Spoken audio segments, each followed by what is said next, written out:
Before American officers ever witnessed Canadian units in combat, their judgments were shaped by context rather than evidence. The United States Army entered the Second World War as a force expanding at unprecedented speed, absorbing new formations, new commanders, and new allies almost simultaneously. In such an environment, officers relied on mental frameworks to assess reliability. These frameworks were not expressions of arrogance. They were practical tools for survival in coalition warfare, where assumptions had to be made quickly and revised later. Within this quiet hierarchy of expectations, Canada occupied a familiar but understated position. Canadian troops were generally viewed as professional, disciplined, and dependable. They were assumed to be well-trained, orderly, and unlikely to collapse under pressure. Yet they were not commonly regarded as a force that would redefine a fight or surprise seasoned observers. To many American officers, Canadians appeared competent but conventional, solid partners rather than decisive actors. Several factors contributed to this perception. Canada lacked the dramatic pre-war military reputation carried by some European armies. Its expansion was steady rather than theatrical, its doctrine practical rather than loudly advertised. Canadian officers did not cultivate an image of elite distinction, and Canadian units did not project a visibly aggressive posture. To observers accustomed to reading military intent through outward confidence and assertive command presence, this restraint suggested reliability rather than exceptionalism. Cultural familiarity reinforced these assumptions. Americans and Canadians shared language, social habits, humor, and broadly similar institutional traditions. This closeness reduced uncertainty, but it also reduced perceived risk. What feels familiar often feels predictable, and predictability in wartime assessments is easily mistaken for limitation. Canadian units did not feel foreign, and therefore did not trigger the heightened attention often reserved for unknown or exotic allies. American officers also evaluated Allied forces through visible markers: how units carried themselves before battle, how officers spoke, how orders were delivered, how preparation was signaled. Canadian formations, by these measures, appeared calm to the point of invisibility. There was no theatrical energy, no deliberate display of confidence. This absence of display was not interpreted negatively, but it was interpreted narrowly. Calm was read as caution. Silence was read as restraint. Discipline was read as conservatism. As a result, Canadians were mentally categorized into a supporting role. They were trusted to hold ground, reinforce lines, and execute assigned tasks with reliability. Few American officers at this stage expected Canadian units to demonstrate unusual adaptability or to exert quiet pressure that could alter the rhythm of an engagement.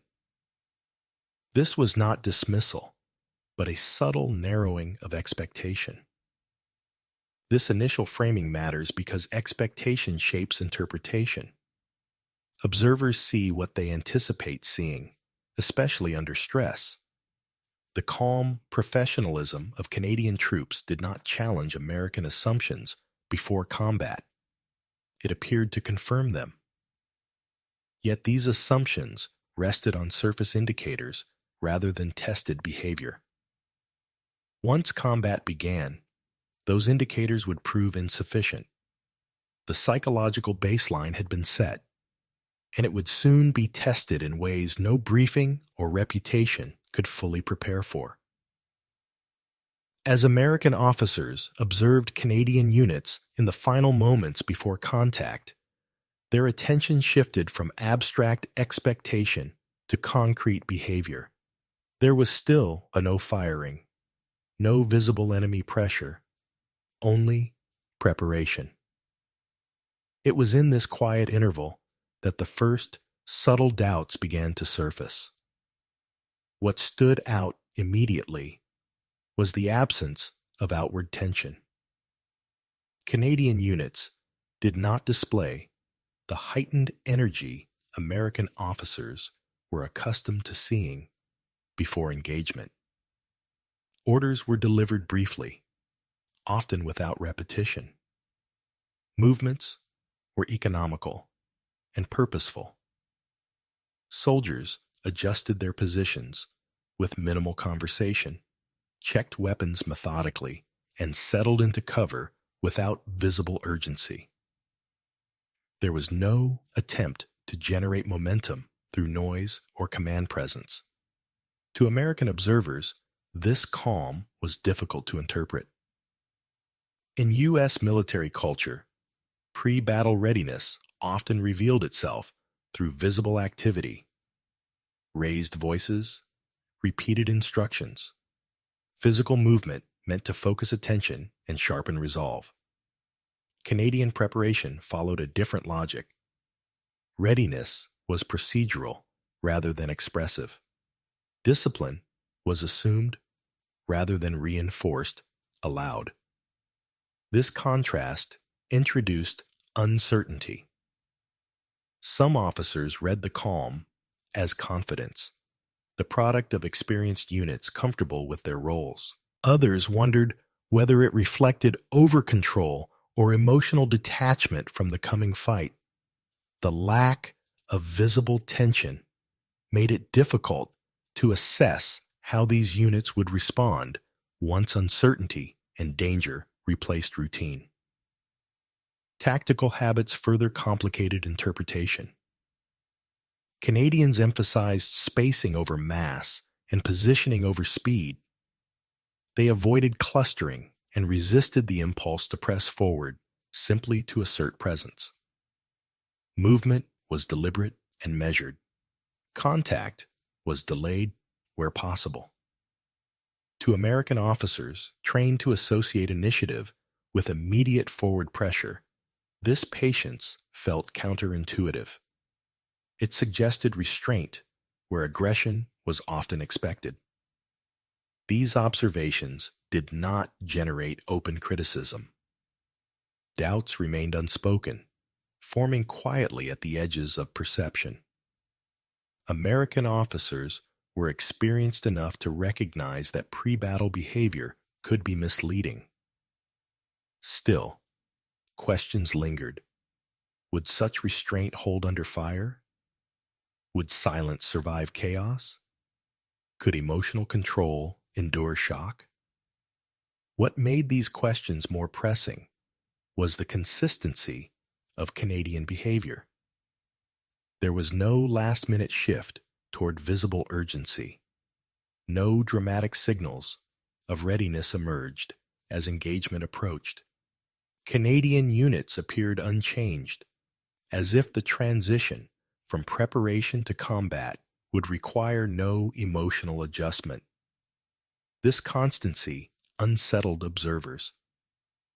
In many armies, the moment before battle marks a psychological transition, a sharpening of focus accompanied by visible tension. Canadians seemed already past that point, or perhaps never visibly entered it at all. American officers could not easily determine which interpretation was correct. As the final preparations concluded and contact became imminent, American observers carried forward unresolved impressions. They had seen discipline without display, control without emphasis, readiness without spectacle. Whether these qualities represented quiet confidence or concealed vulnerability remained unclear. The answer would arrive not through explanation or doctrine, but through action.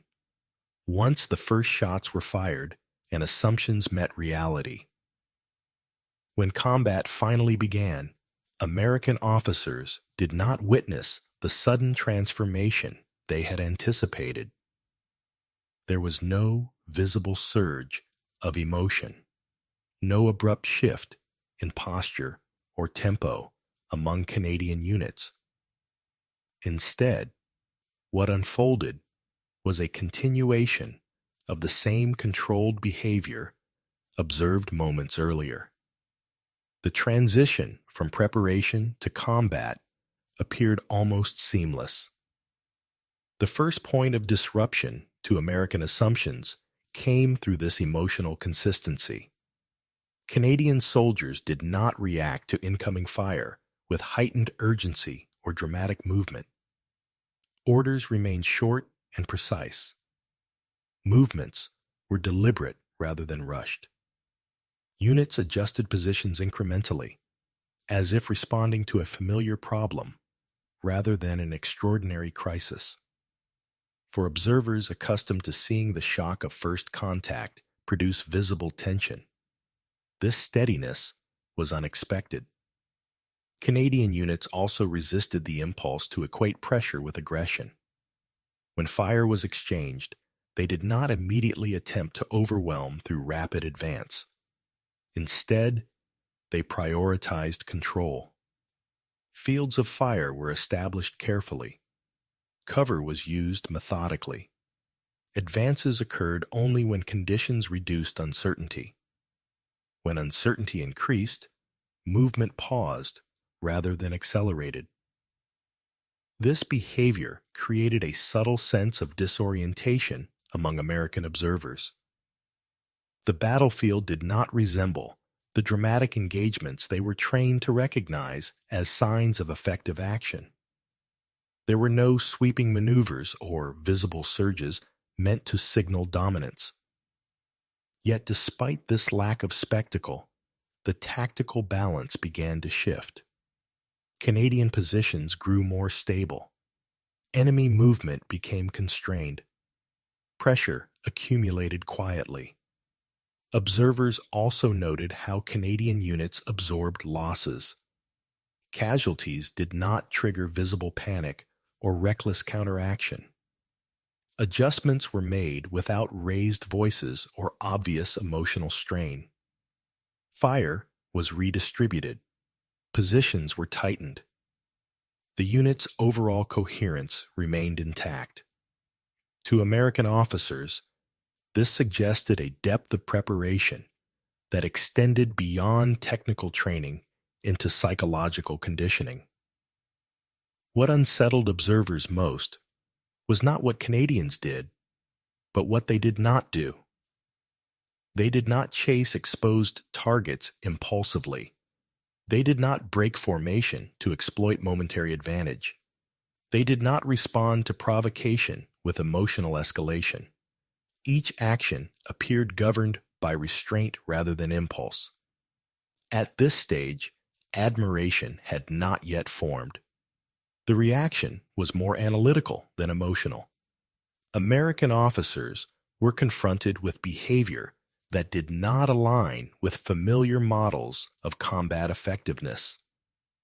Calm was producing results normally associated with aggression.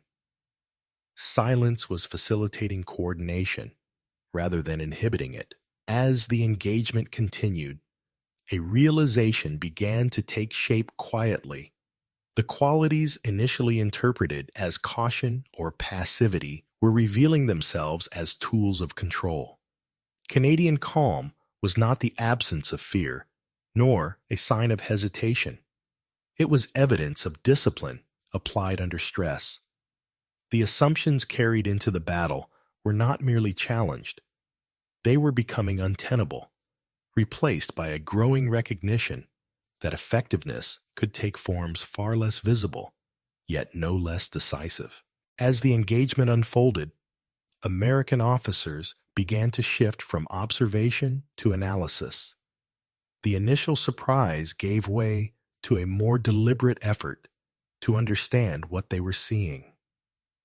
The question was no longer whether Canadian units could perform under pressure, but why their methods were working so consistently without visible escalation. One of the first elements to draw attention was the way authority functioned within Canadian formations. Decision-making did not bottleneck at the top. Junior leaders adjusted positions, redistributed fire, and modified movement patterns without waiting for dramatic intervention from higher command. These adjustments occurred quietly and locally, yet they aligned coherently across the unit. To American observers, this suggested a command culture that trusted subordinates while maintaining overall control.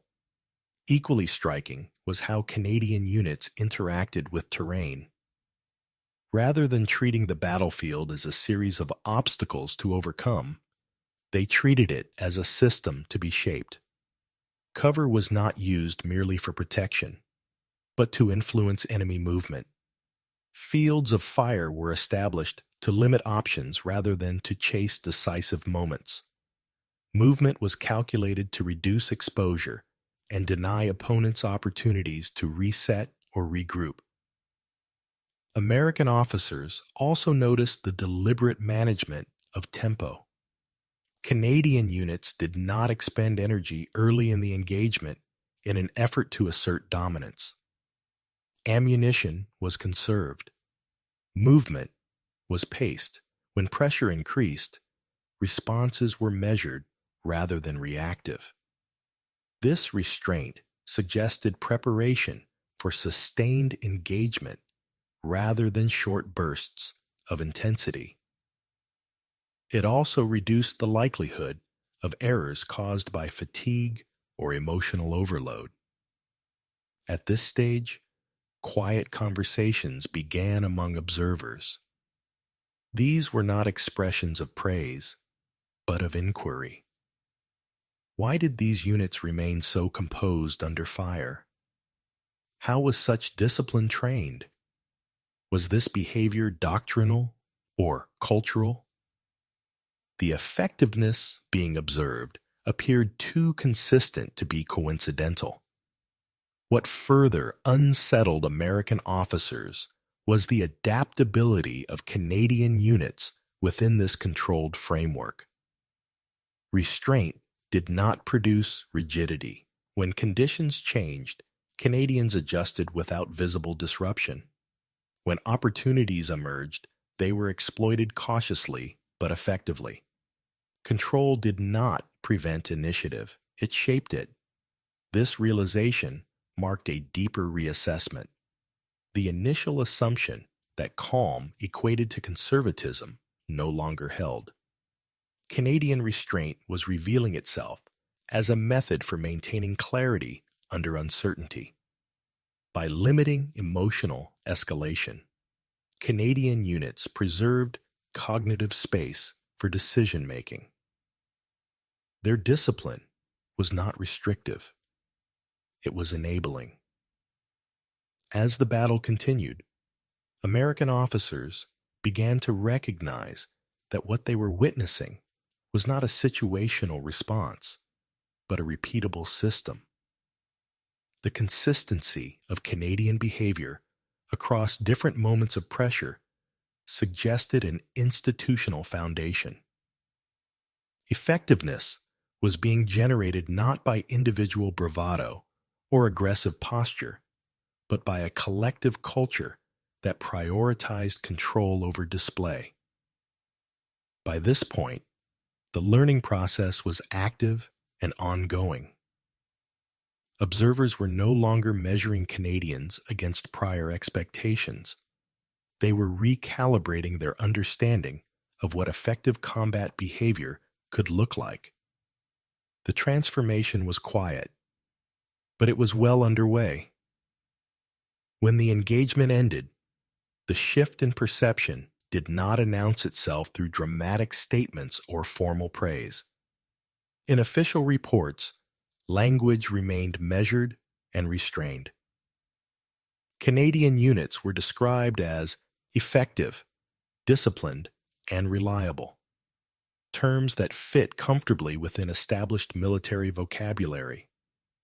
Nothing in these documents suggested a revelation or a reordering of assumptions. On paper, the encounter appeared routine, yet away from reports and formal briefings, a different conversation unfolded. Among American officers, often in private settings and informal exchanges, the tone changed. The language used was still cautious, but more precise. Canadians were described as hard to disrupt, difficult to read, and unusually composed. These were not compliments in the conventional sense. They were observations, offered with a degree of respect, shaped by experience rather than enthusiasm. What stood out was not what was said loudly, but what was said carefully. American officers did not frame Canadian performance in heroic terms. Instead, they spoke about reliability under pressure, about units that did not fracture when conditions deteriorated. The emphasis was on predictability of behavior rather than dramatic outcome. Canadians could be counted on to act the same way under stress as they did during preparation, controlled, deliberate, and steady. This shift expressed itself most clearly in behavior rather than language. American officers listened more attentively during Canadian briefings. Questions were asked that had not been asked before, not out of doubt, but out of curiosity. Planning discussions began to treat Canadian input as a source of insight rather than confirmation. Observation replaced assumption. The outline of respect also appeared in how Canadian units were referenced. They were no longer discussed primarily in terms of support or reinforcement. Instead, they were mentioned in connection with stability, endurance, and control. Their presence was associated with reduced uncertainty rather than increased momentum. This was a subtle but significant reclassification. Importantly, underestimation did not dissolve into idealization. American officers did not recast Canadians as exceptional in every dimension. What changed was narrower and more durable. Canadians were no longer assumed to be limited by their restraint. Their calm was now understood as functional, not passive. This recalibration marked the true impact of the encounter. Recognition in military culture rarely takes the form of praise. It takes the form of changed expectation. Canadians were now anticipated to hold, to adapt, and to remain coherent under stress. They were trusted not because of reputation, but because behavior had been observed and tested. By the time conversations faded and attention shifted to the next operation, something had quietly settled into place. Canadians were no longer an unknown quantity, nor merely a familiar one. They were understood, measured not by what they claimed to be, but by how they had acted when assumptions no longer applied. The most lasting consequences of the encounter did not appear immediately. There were no announcements, no revisions to doctrine, and no sudden elevation of Canada's status within official narratives. Instead, the change unfolded gradually, embedded in the daily decisions American officers made as the war continued. It was a psychological shift, rather than an institutional one, and it revealed itself through altered expectations. Canadian units began to be treated differently in planning discussions. They were no longer assumed to require close supervision or reinforcement to remain effective under pressure. Instead, they were trusted with tasks that demanded endurance, control, and adaptability. The confidence extended to them was quiet and implicit. It did not need to be restated because it had already been internalized through observation. This trust also reshaped how American officers interpreted Canadian behavior going forward. Calmness was no longer mistaken for hesitation. Silence was no longer read as uncertainty. Restraint was understood as a method for preserving clarity in chaotic environments. What had once seemed invisible now carried meaning. The same behaviors that had gone unnoticed before combat were now recognized as indicators of preparation and discipline. Over time, this recalibration stabilized into assumption. American officers came to expect consistency from Canadian units. They expected them to absorb pressure without fragmentation, to adapt without disorder, and to sustain engagement without emotional escalation. These expectations did not elevate Canadians above other allies, but they placed them firmly outside the category of the underestimated. Importantly, Canada's reputation did not grow through singular moments or dramatic narratives. It developed through repetition. Each engagement reinforced the same pattern: controlled behavior, disciplined adjustment, and reliable performance under stress. This consistency proved more persuasive than any act of visible heroism. It suggested a military culture capable of reproducing effectiveness rather than relying on exceptional individuals. The absence of spectacle became part of the reputation itself. Canadian units were not expected to dominate conversations or redefine battles through dramatic action. They were expected to shape outcomes quietly by limiting uncertainty and maintaining coherence. In the context of prolonged coalition warfare, this predictability carried significant value. In retrospect, what American officers came to respect was not a particular tactic or technique, but a way of approaching combat. Canadians demonstrated that effectiveness did not require emotional intensity or overt assertiveness. Control, when applied consistently, could influence the battlefield as decisively as force.